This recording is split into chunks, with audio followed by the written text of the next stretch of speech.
इसी बीच में एक बड़ी खबर में प्रतापगढ़ से भी मिल रही है। बेखौफ हुए हैं बदमाश और प्रॉपर्टी डीलर की गोली मारकर हत्या से सनसनी फैल गई।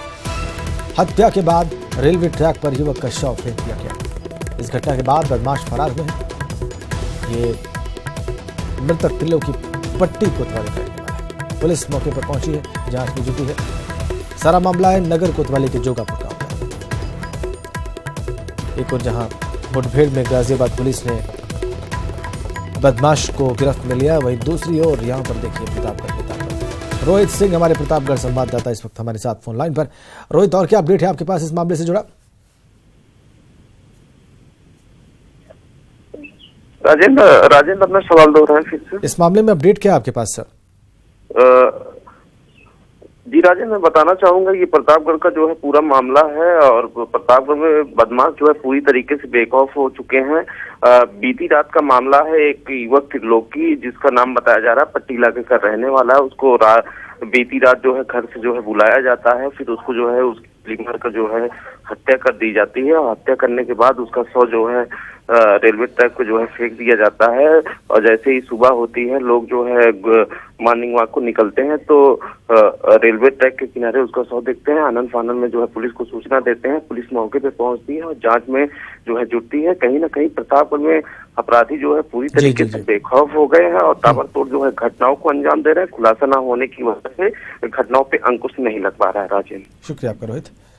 ये स्थिति है प्रतापगढ़ में, जैसा कि हमारे संवाददाता बयान कर रहे थे। अपराध पर लगाम नहीं लग पा रही प्रतापगढ़ में। पहले हमने आपको गाजियाबाद पुलिस की कामयाबी का किस्सा बताया और फिर प्रतापगढ़ में बढ़ते अपराध का किस्सा बता रहे। हत्या के बाद रेलवे ट्रैक पर फेंका गया युवक का शव। घटना के बाद बदमाश फरार। चलिए अब आज के एजेंडा पर बात शुरू करते हैं। आज की बड़ी खबरों पर बात शुरू करते हैं और वो क्या होंगी लखनऊ में अवध क्षेत्र में, ये जानने के लिए पहले हम चलेंगे शिवानी के पास। बताइए शिवानी, क्या विशेष है आज? देखिए राजेंद्र, पिछले कई महीनों से हम 2019 के चुनाव का शोर सुन रहे थे और 2019 के पहले ही दिन प्रधानमंत्री मोदी ने इतना धमाकेदार इंटरव्यू दिया है और अब ऐसा लगता है कि जो सियासत का हवाई जहाज है वो चुनावी रनवे पर आ चुका है। जिस तरह से उन्होंने अलग अलग मुद्दों पर अपनी बात रखी और उन पर बार बार इस तरह का आरोप लगता था विपक्ष की तरफ से कि वो कुछ खुलकर बात नहीं करते, सवालों के जवाब नहीं देते, तो इस 1.5 घंटे के लंबे इंटरव्यू में उन्होंने शायद ही किसी मुद्दे को छोड़ा हो और हर मुद्दे पर खुलकर बात की। और अहम बात यह भी है राजेंद्र कि इस इंटरव्यू के ठीक बाद यानी कल से प्रधानमंत्री लगभग 100 जनसभाओं की शुरुआत कर रहे हैं पूरे देश में। हालांकि अभी चुनाव में 2 से 3 महीने नोटिफिकेशन जारी होने में लगेंगे, लेकिन उससे पहले अपनी तैयारी को पूरी तरह से जो गति है वो दे दी गई है बीजेपी द्वारा भी और खुद प्रधानमंत्री ने बीड़ा उठाया है। हमने देखा कि पीछे 5 राज्यों में जो विधानसभा चुनाव हुए उनके परिणाम बहुत ज्यादा उत्साहित करने वाले नहीं थे बीजेपी के लिए और इसीलिए शायद खुद अपने कंधों पर जिम्मेदारी उठाई है प्रधानमंत्री नरेंद्र मोदी ने और यही वजह है कि पूरा प्लान तैयार है। 100 जनसभाएं उन्हें करनी है पूरे देश में अलग अलग जगह और शायद ही कोई दिन बचेगा जिस दिन प्रधानमंत्री किसी जनसभा में नहीं जा रहे होंगे। तो इसकी शुरुआत जो है 3 तारीख को पंजाब से हो रही है, उसके ठीक बाद पूर्वोत्तर राज्यों में वो होंगे। तो पूरी जिम्मेदारी और तैयारी तेज हो चुकी है लोकसभा चुनाव को लेकर। और वहीं मैं आपको बता दूं राजेंद्र की जो कल इंटरव्यू हुआ है उसको लेकर सियासी माहौल गर्मा गया है। हालांकि ठंड बहुत पड़ रही है, पूरा उत्तर भारत ठिठुर रहा है, लेकिन सियासी सरगर्मी बहुत इससे बढ़ गई है। अब क्योंकि जब इंटरव्यू हुआ है तो उसके जवाब भी, उसकी प्रतिक्रियाएं भी हमको मिल रही हैं और कांग्रेस ने जिस तरह से कल ठीक इंटरव्यू के बाद एक प्रेस कॉन्फ्रेंस की थी, आज फिर 10 बजे दिल्ली में एक प्रेस कॉन्फ्रेंस होगी कांग्रेस की तरफ से जिसपे फिर वो प्रधानमंत्री मोदी के इंटरव्यू पर जवाब देंगे। तो इस तरह की जो सियासी हलचल है वो प्रधानमंत्री के इंटरव्यू के बाद बढ़ी है। साथ ही जो जनसभाएं हैं उनको लेकर जो तैयारी है वो भी की जा रही है। तो फिलहाल 2019 की जो शुरुआत हुई है वो चुनावी सरगर्मी के साथ हुई है, प्रधानमंत्री के इंटरव्यू के साथ हुई है और आगे उनकी जनसभाओं के ऐलान ने भी बीजेपी में हलचल बढ़ा दी है। बिल्कुल बिल्कुल शिवानी, बिल्कुल ठीक कहा आपने कि हलचल बढ़ी हुई है, राजनीतिक हलचल बढ़ी हुई है इस लंबे इंटरव्यू के बाद प्रधानमंत्री के, और एक किस्म से उन्होंने चुनाव के पहले का एजेंडा ही सेट कर दिया है। सुनील नौप्रभात के पास चलते हैं देहरादून और जानते हैं कि उत्तराखंड में आज क्या बड़ा होने वाला है। बताइए सुनील।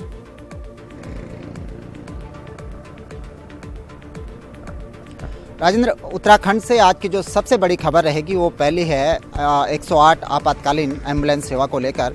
करीब पूरे राज्य में 250 के आसपास 108 एम्बुलेंस सेवाएं हैं और ये तत्काल 108 डायल करने पे तत्काल लोगों को सहायता पहुंचाती हैं। इसके तमाम कार्मिक आज वेतन भत्तों और तमाम मांगों अपनी समस्याओं को लेकर आज से अनिश्चितकालीन अवकाश पर चले गए हैं। पूरे राज्य में 108 जो आपातकालीन सेवा है वो ठप पड़ गई है। इससे लोगों को तमाम दिक्कतें हो सकती हैं। इस पर विस्तार से चर्चा होगी और इस पर दिन भर हमारी नज़र रहेगी। उसके बाद उत्तराखंड में आज का जो दूसरा महत्वपूर्ण विषय है वो है कि उत्तराखंड में 2 पहिया और 4 पहिया वाहनों का रजिस्ट्रेशन शुल्क बढ़ा दिया गया है। इस पर सरकार ने 3 स्लैब में ये रजिस्ट्रेशन शुल्क बढ़ाया है। इससे अनुमान है कि आने वाले साल में, इस वित्तीय वर्ष में सरकार को करीब 100 करोड़ रुपए का अतिरिक्त राजस्व प्राप्त होगा। तीसरी हम मौसम को लेकर चलते हैं कि उत्तराखंड में मौसम ने करवट बदल ली है। यहाँ पर सर्द हवाएं शुरू हो गई हैं और मौसम विभाग ने जो आशंका जताई है, जो पूर्वानुमान जाहिर किया है कि उत्तरकाशी, चमोली, पहाड़ों समेत देहरादून के कुछ इलाकों में भी आज बारिश हो सकती है, बूंदाबांदी हो सकती है।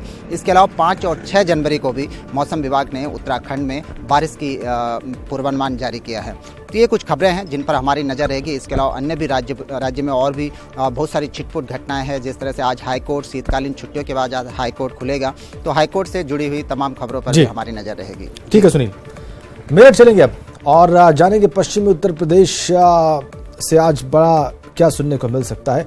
निखिल से ओवर टू यू निखिल। देखिए राजेंद्र, पश्चिमी उत्तर प्रदेश से जो बड़ी खबर आ रही है वो दुखद है, क्योंकि यहाँ पश्चिमी उत्तर प्रदेश में स्वाइन फ्लू ने पैर पसार लिए हैं। मेरठ के ही करीब 10 से ज्यादा मरीज ऐसे हैं जिनमें स्वाइन फ्लू डिटेक्ट हो गया है और अब उनका इलाज किया जा रहा है। जो एक प्रिवेंटिव दवा है टेमी फ्लू, उसको यहाँ वितरित कराया जा रहा है। जैसे कि हमारी सीएमओ से बातचीत हुई है, मेरठ के कई परिवारों में स्वाइन फ्लू ने पैर पसार लिए हैं। यहाँ पर एक डॉक्टर दंपति को भी स्वाइन फ्लू पाया गया है, जिसके बाद अब अलर्ट भी जारी किया गया है। मेरठ समेत वेस्टर्न यूपी में अलर्ट जारी किया गया है। स्वाइन फ्लू के जो भी मरीज हैं उनको सीधा टेमी फ्लू दी जा रही है और जो इनसे जुड़े हुए लोग हैं उन्हें भी दी जा रही है ताकि उन तक ना फैले। दूसरी जो बड़ी खबर आ रही है वो बागपत से आ रही है, जो अपराध का एक मामला है। यहाँ पर अधिशासी अभियंता और नगर अध्यक्ष, खेकड़ा नगर पंचायत अध्यक्ष के बीच तनातनी चल रही है, जिसके चलते अधिशासी अभियंता को जान से मारने की धमकी दी गई है। यानी सीधा आरोप लगा है कि नगर पंचायत अध्यक्ष के गुर्गों ने उन्हें ऑफिस में आकर धमकाया और जिसके बाद उनसे जान से मारने की धमकी दी गई और अब उन्होंने इस पूरे मामले में पुलिस से न्याय की गुहार लगाई है, एक तहरीर दी है, जिसके बाद अब पुलिस कार्रवाई में जुट गई है। लेकिन अभी तक पुलिस ने किसी को भी गिरफ्तार नहीं किया है। बागपत का ये मामला है, बागपत के खेकड़ा नगर पंचायत का, जहां पर दोनों के बीच तनातनी चल रही है और उसके चलते वहां पर अब जान से मारने की धमकी देने का मामला सामने आया है। जो तीसरी बड़ी खबर है जी राजेंद्र। जी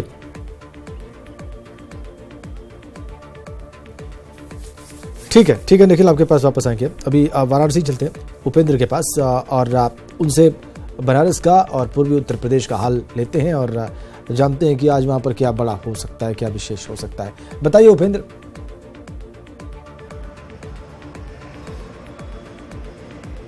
बिल्कुल, देखिए राजेंद्र, आज की जो प्रमुख खबर रहेगी, चूंकि आप जानते हैं कि जो वाराणसी में जो पर्यटन का जो सीजन होता है वो नवंबर से लेकर फरवरी तक होता है और ऐसे में कल भी न्यू ईयर था। बड़ी संख्या में जो है देश भर से पर्यटक वाराणसी पहुंचे थे, लेकिन इस बार उनको नौका विहार नहीं हो पाया। वो गंगा में नाव से सैर नहीं कर पाए क्योंकि नाविक जो है पिछले 5 दिन से हड़ताल पर हैं और आज हड़ताल का 6वां दिन है।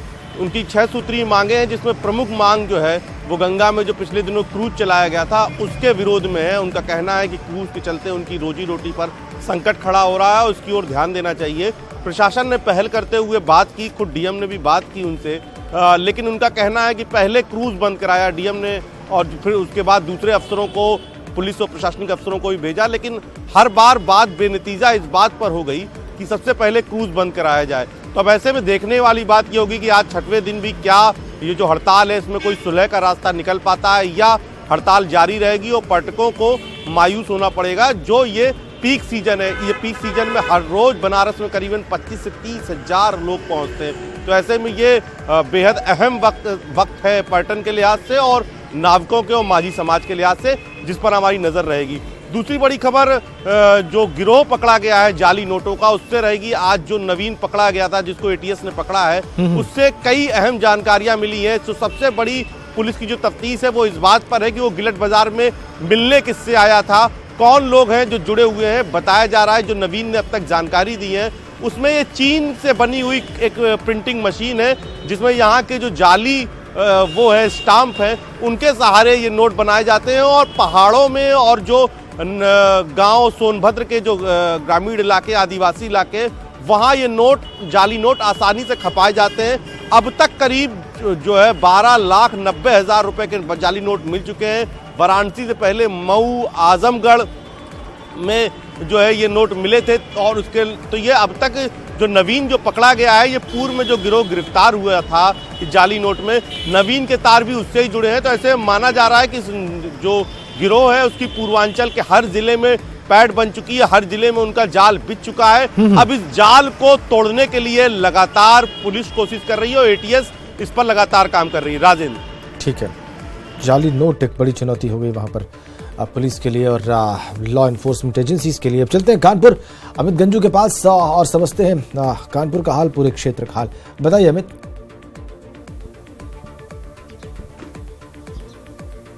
देखिए राजन, मैं आपको बताना चाहूँगा कि नए वर्ष की शुरुआत के साथ साथ पुलिस ने भी जिस प्रकार से बाकी जनपदों में एनकाउंटर्स का एक छड़ी लगी है, तो कानपुर में भी उससे अछूता नहीं है। यहाँ भी अपराधी और पुलिस की मुठभेड़ अब लगभग आम बात सी हो चली है। अगर हम नज़ीराबाद की बात करें तो उसी पैटर्न पर, उसी स्कूटी पर, उसी मोटरसाइकिल पर अपराधियों की सूचना लगती है और अपराधी को पुलिस को ललकारता है। Police exchange of 2 round firing होती है, 1 जिंदा कारतूस, 2 यूज्ड कारतूस मिलते हैं। अपराधी के दाएं या बाएं पाँव में गोली लगती है। ऐसी अब ये 17 बार की घटना, एक लगभग एक आम सी 1.5 महीने में 17वां ये घटना हुई और हमेशा अपराधी के दाएं या बाएं पाँव में गोली लगती है। अब ये भी एक चर्चा का विषय बनता जा रहा है। और दूसरा, हमेशा अपराधी मौके का फायदा उठा के अंधेरे में भाग जाता है, क्योंकि ये सब काम उजाले में नहीं होते, अंधेरे में होते हैं। और हमेशा स्कूटी होती है, एक्टिवा होती है, उस पर नंबर नहीं होता है। तो एक प्लान सा रेटी जैसा एक पटकथा है, उस तरह पूरी तैयार की गई। अब देखना ये होगा कि वाकई क्या ये एनकाउंटर जिनकी किए जा रहे हैं, जिन लोगों के साथ मुठभेड़ हो रही है, वो तो हमेशा ये बात कहते हैं कि हमने 2010 में अपराध छोड़ा, किसी ने कहा हमने 2012 में अपराध छोड़ा, किसी ने कहा 2014 के बाद से हम व्यापार में लग गए। लेकिन अब पुलिस का एक अपना एक फॉर्मूला है, उस पर भी आज हमारी नजर आएगी। जो 17 एनकाउंटर्स हुए हैं उसमें जितने अपराधियों की गोली लगी, दाएं या बाएं पाँव में लगी है, क्या अपराधी के उसी कॉम्प्लेक्स पे लगती है, उसके अलावा कहीं अपराधी पे लोग फायर नहीं करते हैं? और पुलिस का निशाना कितना सटीक है कि रात के अंधेरे में उसी पोर्शन में, उसी सेगमेंट में लगती है, उतनी डायमीटर की लगती है। ये भी एक जांच का विषय है। इसके अलावा अगर हम बात करें हमीरपुर की, तो हमीरपुर में जिस प्रकार से शिक्षा के अभियान को पलीता लगा रहे हैं, वहाँ के प्राथमिक शिक्षा के जो उस मंदिर में उनसे गोबर लिपाया जा रहा है, उनसे दीवारें गोबर से पुताई जा रही है। इस जाड़े में बच्चों से नव वर्ष के मौके पर किताबें हाथ में होनी चाहिए, पेंसिल्स हाथ में होनी चाहिए, नए चीजें सिखानी चाहिए ताकि बच्चे और फॉरवर्ड हो। मगर टीचर्स शायद इस बात को भूल चुके हैं। शिक्षा के इस मंदिर में बच्चों से झाड़ू लगाया जा रहा है, गोबर की पुताई कराई जा रही है। माँ बाप अपने बच्चों को फॉरवर्ड होने के लिए, ताकि स्कूल्स की शिक्षा के आधार पर वो जूनियर हाई स्कूल, फिर हाई स्कूल और आगे अपने कोर्सेज में कहीं निकलें। मगर वहाँ के बच्चे शायद गोबर की लिपाई और झाड़ू लगाने में ही व्यस्त हैं। अब देखना ये होगा शिक्षा के इस मंदिर में जिस प्रकार का ये कृत्य हो रहा है, जिस प्रकार का उनसे ये मजदूरों की तरह काम कराया जा रहा है, क्या उस पर जिला प्रशासन उसे गंभीरता से लेता है कि नहीं? इस न्यूज 18 की इस खबर को देखने के बाद क्या वाकई अधिकारी इस जाड़े में उस कुंभकर्णी नींद से जागते हैं और ऐसे अध्यापकों के खिलाफ कोई कार्रवाई करते हैं कि नहीं? उस पर हमारी नजर आएगी। इसके अलावा बांदा के एक प्रकरण है जो पिछले कई दिनों से चल रहा है, जिसमें बांदा कोतवाल पर यह आरोप है कि उसने अधिवक्ता की जम के पिटाई की थी, उसे अभद्रता की थी। अब कल पुलिस के कोर्ट में एंटर करने पर रोक लगा दिया गया, यानी पुलिस अब कोर्ट में एंटर नहीं करेगी, जिसको लेकर तमाम काम बाधित रहे। वकीलों के ग्रुप्स ने जम के नारेबाजी की। उनका साफ कहना है कि एसएसपी और डीआईजी जब तक मौके पर यहाँ नहीं आते, उनसे हमारी वार्ता नहीं होती, जो हमारे पदाधिकारी हैं, लॉयर्स के या बार के अधिकारी उनसे बात नहीं करते हैं, तो उसके बाद ही पुलिस का प्रवेश। कल पूरा दिन भर ये हाई वोल्टेज ड्रामा रहा। माफी चाहूंगा, हाई वोल्टेज ड्रामा इसलिए कह रहा हूं कि पहले कुछ वकीलों ने कांस्टेबल्स को अंदर जाने की परमिशन दी, कुछ ने रोका, फिर कुछ कांस्टेबल्स पैरोकार अंदर गए, वापस आए, लेकिन चलता रहा। अब देखना ये होगा कि क्या आज जब न्यायालय खुलेगा तो क्या वाकई पुलिस का प्रवेश उसमें हो पाएगा, क्योंकि अपराधियों को पुलिस ले जाती है, कहीं कोई पैरोकारी है, कोई संबंध है। पुलिस का एक बहुत इंपॉर्टेंट रोल है। क्या पुलिस कोर्ट में प्रवेश कर पाती है, अधिवक्ताओं से उनके क्या मांगे हैं, अधिवक्ताओं का क्या सेटलमेंट होता है, इस पे भी हमारी विशेष नजर जाएगी। इसके अलावा उन्नाव का एक मैं पहली बार इस नव वर्ष को देखकर पुलिस प्रशासन ने एक नई थ्योरी निकाली है कि अब शाम को बाइक्स चलाने वाले और कार चलाने वालों की चेकिंग होगी, जिसके लेके कल भी वहां अभियान चला और कई लोगों के चेकिंग अभियान चला, कई लोगों के चालान भी काटे गए। उसके बाद से हड़कंप मचा, छोटा चौराहा, बड़ा चौराहा और ऐसे तमाम क्षेत्रों में वाहन शाम को जो लंबी रफ्तार फर्राटा भरते थे वो कम नजर आए। अब देखना है क्या ये अभियान चलेगा या सिर्फ हैप्पी न्यू ईयर 2019 के लिए था। जी राजीव, बहुत बहुत धन्यवाद आप सभी का। शिवानी, सुनील।